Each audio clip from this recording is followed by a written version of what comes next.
नमस्कार, आदाब ग्वालियर। मैं हूँ आरजे अरशद और लेकर आया हूँ शो एक मुलाकात। जी हाँ, एक मुलाकात वही शो है जिसमें मेहमानों की खास टोली, मेहमानों की झड़ी आती है जिससे आपको हम रूबरू कराते हैं जिनसे। और इसी के साथ आज एक मुलाकात में हमारे खास मेहमान हैं इंजीनियर एस राठौर सर।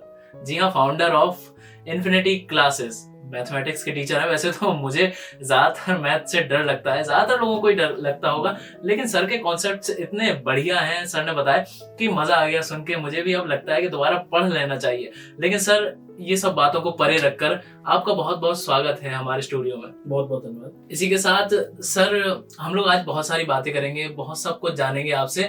लेकिन सबसे पहले तो मैं आपके ही बारे में जानना चाहूँगा कि आपके सफ़र की शुरुआत कैसे हुई?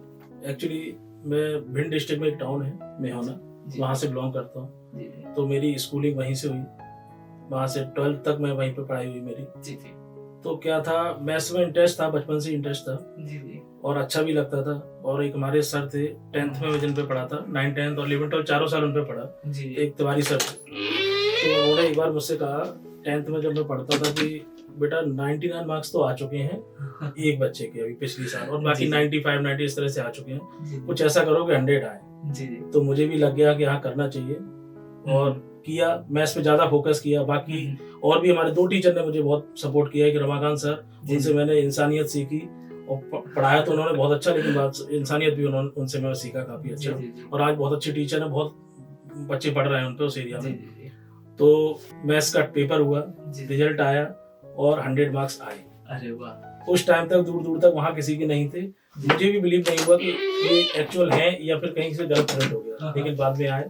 इससे फिर वहाँ से शुरुआत हुई और मैथ्स में मन लगता गया। जी। और फिर उसके बाद पीईटी एग्जाम होता था उस टाइम पे, जिस इंजीनियरिंग के लिए इंट्रेंस टेस्ट होता था। तो पीईटी एग्जाम दिया, उसमें भी 294 रैंक आए। अरे वाह! तो उस टाइम पे MITS ग्वालियर में जो अच्छा कॉलेज था, अभी भी बहुत अच्छा कॉलेज है, तो वहाँ से मैंने एडमिशन लिया और वहाँ से इंजीनियरिंग की। अरे वाह! तो जैसा कि हम लोगों ने जाना, सर शुरुआत से ही बड़े होशियार और इंटेलिजेंट थे। इसी के साथ सर ने बोला कि ह्यूमैनिटी, जी हाँ, ह्यूमैनिटी बहुत ज़्यादा ज़रूरी होती है। आप कुछ भी पढ़ लें, कितने भी बड़े पद पर पहुंच जाएं, लेकिन अगर आप में ह्यूमैनिटी नहीं है तो आपका वो पद किसी काम का नहीं होता है। तो सर, इसी के साथ मैं अगला क्वेश्चन पूछना चाहूँगा। जैसे आपने IT किया, बीटेक किया, IT से बीटेक किया है, लेकिन टीचर बनने का कैसे सोचा? टीचर मतलब क्या था, एक्चुअली जब मैं कॉलेज में पढ़ता था तो कॉलेज में हम सब जानते हैं कि जो पढ़ाई होती है लास्ट के कुछ दिनों में होती है। मतलब ऐसी, या फिर ऐसा मान लें हम, इंजीनियरिंग जो करते हैं तो रात में पढ़ते हैं, सुबह एग्जाम देते हैं। तो ऐसे ही होता था, हम 4-5 दोस्त बैठ के पढ़ते थे। तो क्या करते थे, एक एक यूनिट हम लोग डिवाइड कर लेते कि तुम पढ़ लो, ये तुम पढ़ लो, फिर हम एक दूसरे को पढ़ाते थे। तो क्या था, जब मैं फिर अपने दोस्तों को पढ़ाता था तो उनका ये कहना था कि बहुत अच्छा, मतलब तुम्हें अच्छा पढ़ाते हो, हमें अच्छा समझ में आता है। ठीक है भाई। फिर एक होम ट्यूशन एक बच्चे को मैंने पढ़ाना शुरू किया जब मैं कॉलेज में था, 2nd ईयर में। कुछ थोड़ी बहुत अर्निंग होती रहेगी, पढ़ाना सीख लेंगे। शुरू किया तो वहां से भी अच्छा रिस्पॉन्स मिला। तो फिर सोचा एक काम करते हैं, थोड़ा जब मैं कॉलेज की 3rd ईयर में आया, थोड़ा ठीक तरीके से शुरू करते हैं। तो एक जगह रेंट पे लेके, छोटी सी जगह थी, कुछ बच्चे हुए। पहले क्यों आए, पहले तो मैं एक जगह मतलब ऐसे ही बैठा था कि भाई बच्चे आना शुरू करें, कैसे, कोई नहीं आएगा। कुछ दोस्तों से पैसे लेके कुछ फ्लैक्स वगैरह लगाए, तब भी कोई नहीं आया। फिर एक दोस्त था, उसके परिचित में एक कोई लड़की थी, उसकी छोटी बहन थी, तो वो आई। उसके परिचित में एक उसका पड़ोसी था, वो आया। ऐसे लगभग शुरुआत की साल में, पहली साल में 18-20 बच्चे हुए। कॉलेज में मैं 3rd ईयर में तो कोई दिक्कत नहीं थी, उनको पढ़ाना शुरू किया, वहां से अच्छा रिस्पॉन्स आया। फिर नेक्स्ट ईयर और ग्रो हुआ। तो फिर इस तरह से फिर ये लगा कि कोचिंग करना चाहिए। फिर भी शुरुआत में ये लगता था कि भाई ये ठीक रहेगा हमेशा के लिए या फिर नहीं रहेगा। तो फिर क्या हुआ, एक मेरा दोस्त था, तो हम लोग मंदिर गए, साईं बाबा मंदिर में बहुत मानता हूँ उनको, वही उन्होंने भी कहीं ना कहीं मुझे माना है, तो भगवान के पास आज मैं यहाँ पे बैठा हूँ आपके साथ। तो मैं दोस्त पर्ची बना के ले गया, मेरा दोस्त है जितेंद्र सिकरवार, तो मैं उसके साथ गया। तो उससे मैंने बोला कि ये पर्ची उठाओ। उसमें एक पे लिखा था मैंने कोचिंग, और एक पे लिखा था आगे प्रिपरेशन करना चाहिए। तो वो पर्ची उठाई तो वहां से कोचिंग की पर्ची निकली। और ऐसा 2-3 बार हुआ, मतलब कई जगह हमने कोशिश की कि भाई ये सही रहेगा, क्योंकि रहता है उस टाइम पे ज्यादा एज भी नहीं थी, ज्यादा मैच्योरिटी भी नहीं थी, और ये था कि जिंदगी का हम बड़ा डिसीजन लेने जा रहे हैं कि इस लाइन में हमें रहना है या नहीं रहना है। तो फिर मैं ये मानता हूँ वो भगवान ने ही मुझे दिया है, और मैं ये मान के चलता हूँ अगर अपने मन का हो तो अच्छा है, ना हो तो और अच्छा है, क्योंकि तब जो होता है वो ईश्वर के मन से होता है, वो सबसे अच्छा होता है। ये तो बस उनकी ही कृपा। ये बात बिल्कुल सही बोली सर ने। जैसा कहते भी हैं कि तकदीर ने आपको जहां ले जाना चाहा हो, आप भले ही लाख कोशिश कर लें, लेकिन आप वो तकदीर वाली जगह पर पहुंच ही जाते हैं। जैसा कि सर के साथ हुआ, सर ने बड़ा ही अच्छा मार्ग चुना है। टीचर बनना आसान बात नहीं होती है। टीचर बनना बहुत सारी बातें को सुनना पड़ता है, बहुत सारी चीजों को समझना पड़ता है। टीचर मतलब घर का एक ऐसा सदस्य जो घर में नहीं है, लेकिन घर के बाहर भी आपको घर वाली सीख देता है, आपकी जिंदगी की सीख देता है। जब तक आप जाते नहीं इस दुनिया से, तब तक की सीख आपको मिलती है। इसी के साथ सर एक और सवाल पूछना चाहूंगा कि मैथ, आपने बीटेक की है आईटी से, आईटी मतलब कोडिंग और कंप्यूटर लैंग्वेज, उसके बाद फिर ये मैथमेटिक्स कैसे? मैंने बताया आपको, मैथ्स में इंटरेस्ट था, बचपन से इंटरेस्ट था, और फिर धीरे धीरे वही सब्जेक्ट बन गया हमारा और चल रहा है अभी। बच्चे समझ भी पा रहे हैं अच्छे से और हम समझा भी पा रहे हैं, इसलिए फिर मैथ्स को। और मैं ऐसा मानता हूँ maths is a language of God, क्योंकि हम सुबह उठते हैं तो जैसे हम सुबह जागते हैं तो जैसे हमने देखा सुबह कितने बजे जागना है, पहले हम मन में ही डिसाइड करते हैं। तो मान लो जैसे हम 5 AM पे जागना है, तो 5 क्या है? नंबर क्या है? मैथ्स। तो या फिर हम किसके लिए काम कर रहे हैं? ऑब्वियसली हम काम कर रहे हैं किसके लिए? नंबर्स के लिए। नंबर्स किस में बढ़ेगा? अकाउंट में बढ़ेगा। तो जो भी है सब मैथ्स, नंबर्स हमारे 4 मतलब 2 हाथ हैं, 2 पैर हैं, 2 आंखें हैं, सब जो भी है वो नंबर्स। इसका मतलब हम कह सकते हैं mathematics is a language of God. बिल्कुल सही। गॉड ने मुझे चुना है कि मैं थोड़ा सा कुछ कर पाऊं उसको। जी जी, बिल्कुल सही बात बोली कि maths is a language of God. बहुत ही सही बात है, क्योंकि हम जो भी देखते हैं यूनिवर्स में, जो भी प्रोसेस देखते हैं हम, वो नंबर्स में ही होती है। भले ही किसी जैसे हम देखते हैं परमाणु का टूटना हो, वो भी नंबर्स में ही टूटते हैं। 1 के बाद 2 बनेगा, 2 के बाद 4 बनेगा। इसी के साथ सर मतलब बहुत से बच्चे हैं जिनको आप पढ़ाते हैं, लेकिन मेन बात होती है किसी इंस्टीट्यूट का नाम। तो इन्फिनिटी क्लासेस या फिर इसकी स्थापना आपने कैसे सोचा इसके बारे में? कोचिंग का तो सोचा पहले, 2-3 दिन हो गए ऐसे कि नाम क्या रखें, क्योंकि इनिशियली किसी भी काम की शुरुआत में सबसे पहले अगर हम कोई वेंचर डालना चाह रहे हैं तो उसका नाम बहुत मायने रखता है। तो दिमाग में ये था कि क्या डालें, ऐसा कुछ नाम रखें। पहले स्टार्टिंग में मैथ्स ही पढ़ाया जाता था हमारे, मैं अकेले टीचर था उस टाइम पे। तो दिमाग में था कि क्या नाम रखें। तो एक्चुअली मैं 1-1.5 साल इंदौर भी रहा। तो इंदौर में एक होटल था मैंने देखा उस टाइम पे, और बॉम्बे हॉस्पिटल के पास में। उसमें वर्टिकल में लिखा हुआ था इन्फिनिटी, होटल इन्फिनिटी था एक्चुअली वो। तो वो बहुत अच्छा लगता था मुझे देखने में। तो फिर ऐसे वो दिमाग में आया, फिर और भी चीजें दिमाग में आई। और मैथ्स वैसे भी मैथ्स से रिलेटेड, मतलब ये इन्फिनिटी एक्चुअली मैथ्स से रिलेटेड है जी। बिल्कुल, इसका मतलब है बियॉन्ड टू लिमिट, जो हम सोच रहे हैं उससे भी आगे, इसलिए इसका नाम इन्फिनिटी रखा और चल रहा है। बहुत ही प्यारा नाम रखा है। मतलब मुझे भी बड़ा पसंद था इन्फिनिटी बचपन से ही, क्योंकि मतलब डिस्कवरी देखते थे तो वहां पर इन्फिनिटी वर्ड बहुत यूज होता था, तो बड़ा पसंद था। इसी के साथ सर बहुत सारे बच्चे होते हैं जो मतलब पढ़ाई में मोटिवेशन नहीं ला पाते, या फिर आता है तो 1-2 दिन के लिए आता है और चला भी जाता है वो जैसे आता है इंस्टेंट। तो सर उनके लिए क्या रेमेडी देना चाहेंगे, क्या गुरु मंत्र देना चाहेंगे? एक्चुअली आजकल मोटिवेशन तो भर भर के मिल रहा है। वो मोबाइल उठाते हैं, मोटिवेशन मिलता है। कहीं कोई किसी की रील देख ली, बिल्कुल मोटिवेशन आ गया।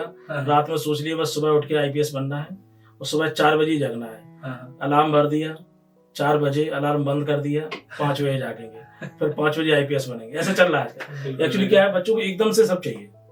हम देख पा रहे हैं, क्योंकि ये जो उनको जो दिख रहा है कि सब हमें बड़ी बड़ी गाड़ियां चाहिए, बड़ी सब कुछ चाहिए, लेकिन उनको उसके लिए करना क्या है ये नहीं पता हमें। मतलब उनको चलना है लेकिन डायरेक्शन नहीं पता किधर चलना है, दौड़ना है लेकिन डायरेक्शन नहीं पता किधर दौड़ना है।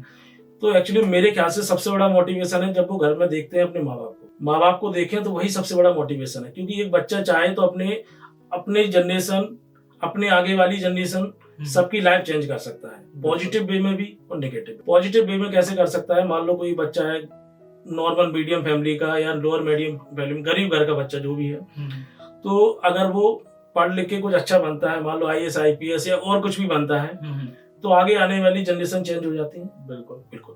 मान लो इन केस वो गलत संगत में फंस गया और कोई किसी केस में फंस गया, तो उसके आगे आने वाली जनरेशन चेंज हो जाती है। बिल्कुल।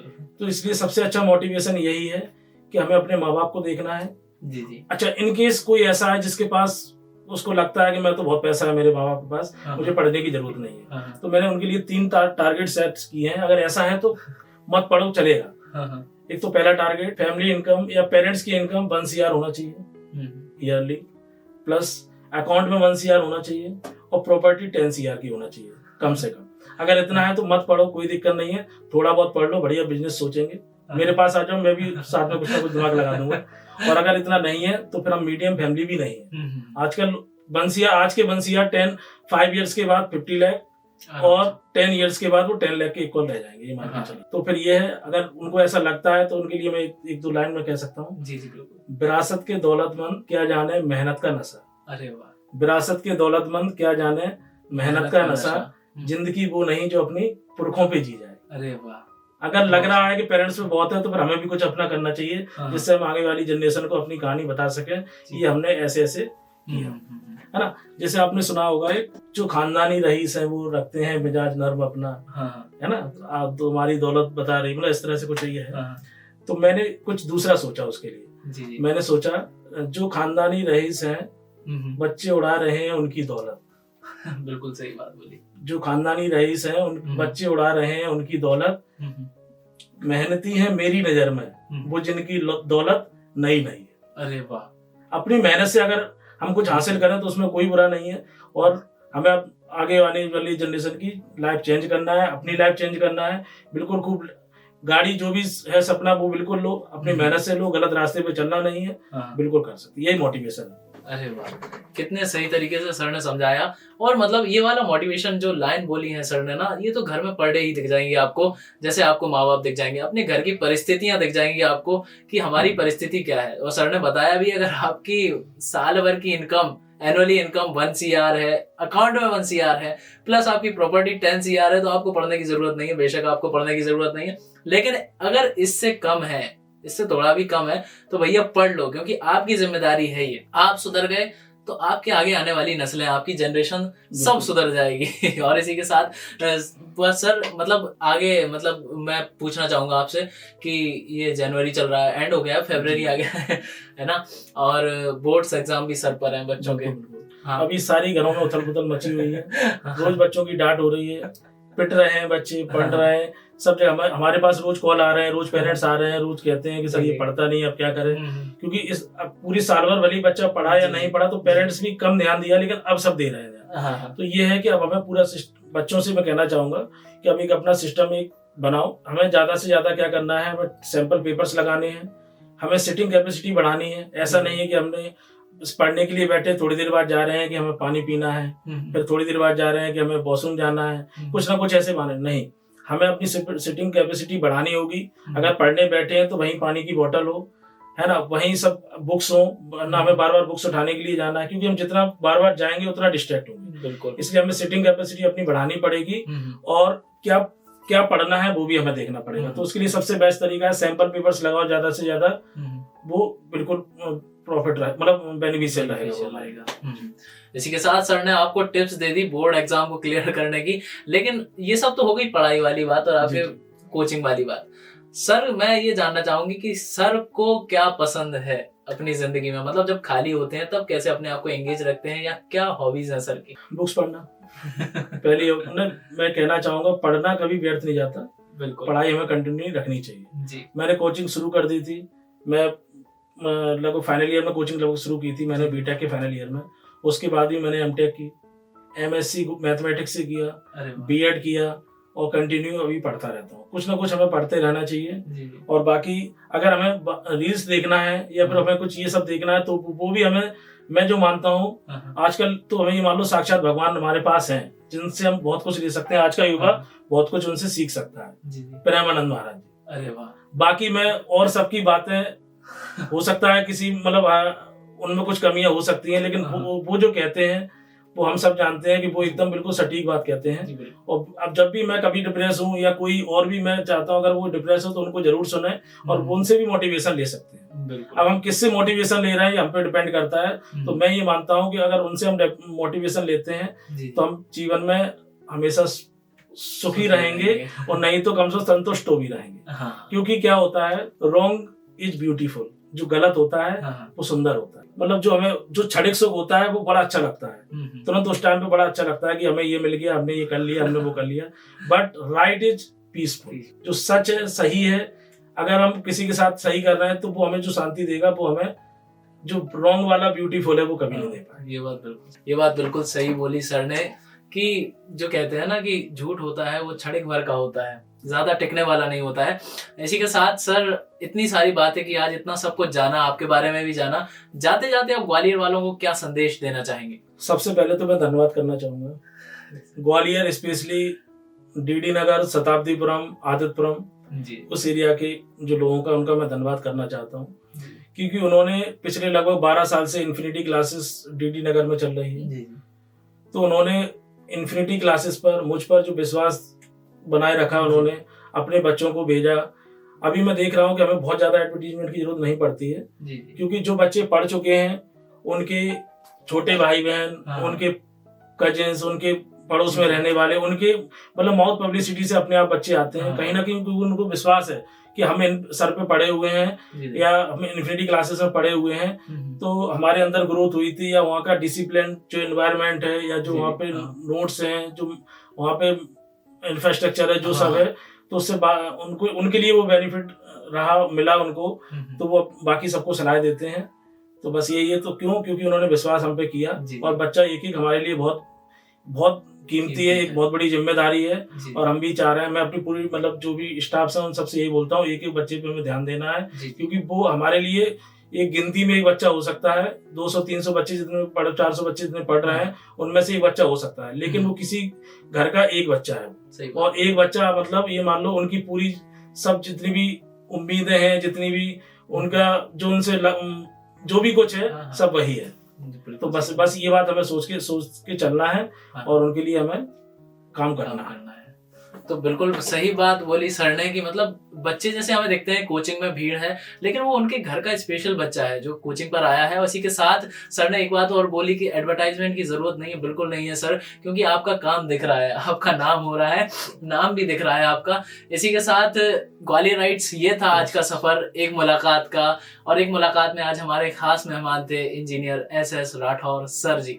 तो सर आपका बहुत बहुत शुक्रिया हमारे शो में आने के लिए। और इसी के साथ एक और बात पूछना चाहूंगा सर, आप इन्फिनिटी क्लासेस में मतलब कौन कौन से कोर्सेज हैं अवेलेबल? अच्छा, एक्चुअली हमारे यहाँ मैं देखता हूँ कि कोई भी हम मतलब कोई भी एग्जाम देना चाहें, कुछ भी बनना चाहे, पुलिस कांस्टेबल से IAS, जी तो जो भी सिलेबस आता है वो लगभग 9-10 से आता है। मतलब मैथ्स और जो साइंस और ये सब जो सिलेबस है 9-10 का तो आने ही आना है, बाकी एक्स्ट्रा में जो भी आता है।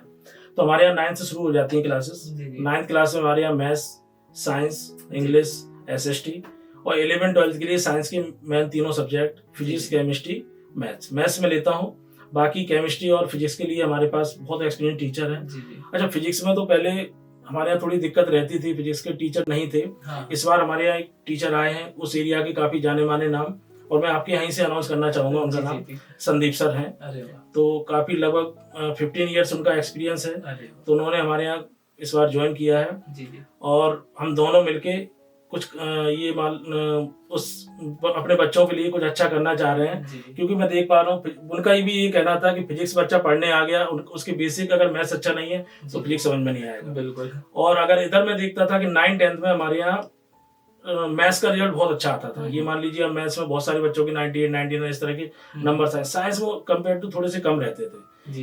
तो ये एक कॉन्सेप्ट हमने इस बार निकाला जो शायद 99% कोचिंग में नहीं होता है। एक में होगा कहीं तो मुझे पता नहीं, 99% में नहीं होता है। एक्चुअली आपने भी शायद देखा होगा 9th-10th में साइंस का एक टीचर होता है। बिल्कुल। 11-12th में फिजिक्स, केमिस्ट्री, बायो की अलग अलग टीचर हो जाते हैं। जबकि देखा जाए 9th-10th में साइंस में 3 सब्जेक्ट रहते हैं, 9th-10th में भी फिजिक्स, केमिस्ट्री एंड बायो। तो हमारे यहाँ तीनों सब्जेक्ट में स्पेशलिस्ट टीचर रहेंगे। संदीप सर फिजिक्स पढ़ाएंगे, एक सर शर्मा सर है वो केमिस्ट्री पढ़ाएंगे, बाकी बायो भी एक स्पेशल टीचर पढ़ाएंगे। तो क्या होगा, 9-10 से उनको कॉन्सेप्ट उनके क्लियर होंगे, वो उस लेवल का पढ़ पाएंगे जिससे उनको फिर 11-12 में टफ ना लगे, क्योंकि 11-12 में बच्चों को यही फिजिक्स, यही केमिस्ट्री, ये फिर और ज्यादा टफ लगने लगती है। तो इसलिए उनका बेसिक हम 9-10 से बनाना शुरू करेंगे, और 11-12 में हम तीनों मिलके उनका ग्रोथ करेंगे। और वैसे हमारे यहाँ इसके अलावा NDA की तैयारी कराई जाती है। NDA में हमारा एक बच्चा भी, प्रिंस शर्मा, सिलेक्ट भी हुआ है। हाँ बिल्कुल, उसने बहुत मेहनत की, 9th से हमारे यहाँ पढ़ रहा था। उसने मेहनत की, क्या उसके पेरेंट्स ने भी काफी उसको मोटिवेट किया। वो भी आर्मी से रिटायर थे, तो उनका भी बहुत योगदान, और सब लोगों ने मिलकर उसके साथ काम किया, तो उसका सिलेक्शन हुआ। अरे वाह। तो ग्वालियराइट्स आपको एक बार जरूर विजिट करना चाहिए इन्फिनिटी क्लासेस पर, जब इतना बढ़िया माहौल है, इतनी बढ़िया सराउंडिंग्स हैं और इतने बढ़िया बढ़िया एक्सपर्ट टीचर हैं। ज्यादातर लोगों के लिए मतलब घबराने वाला विषय फिजिक्स और मैथ्स रहता है, किसी किन्हीं के लिए केमिस्ट्री हाँ, और बायो मैं भी रहता है। इसकी एक बात कहना चाहूंगा, जी किड्स लाइक बायो, हाँ, kids like bio, adults like chemistry, chemistry ji, maths like maths and legends like physics, क्योंकि यही दो सब्जेक्ट हैं मैथ्स और फिजिक्स जो ज्यादा परेशान करते जी, हैं। जी, तो बिल्कुल। उसके लिए हमारे पास हाँ। मैथ्स तो मैं पढ़ा ही रहा हूँ, इस बार से सर भी रहेंगे, हाँ, तो हम कुछ अच्छा करके दिखाएंगे और मैं चाहता हूँ मई जून नेक्स्ट सेशन में जब मैं आऊँ तो जी। आपके साथ रिजल्ट शेयर करूँ अपने। बिल्कुल बिल्कुल सर। और जैसा कि सर ने कहा कि रिजल्ट जरूर शेयर करेंगे, क्योंकि इतनी मेहनत कर रहे हैं सर भी, तो रिजल्ट जरूर ही दिखेगा। और आपको भी एक बार ट्राई करना चाहिए, अपने बच्चों को भेजना चाहिए, जब इतना बढ़िया माहौल है, इतनी सब चीज अच्छी है, सराउंडिंग्स वगैरह, और अब तो फिजिक्स के लिए स्पेशलिस्ट भी आ चुके हैं कोचिंग में, तो आपको जरूर जाना चाहिए। बाकी ग्वालियराइट्स, ये था आज का सफर एक मुलाकात का, और एक मुलाकात में हमारे खास मेहमान थे इंजीनियर SS राठौर सर। अगले हफ्ते फिर होगी मुलाकात एक नए मेहमान के साथ, तब तक सुनते रहिए गूंज 90.8 FM, आपकी अपनी आवाज। धन्यवाद।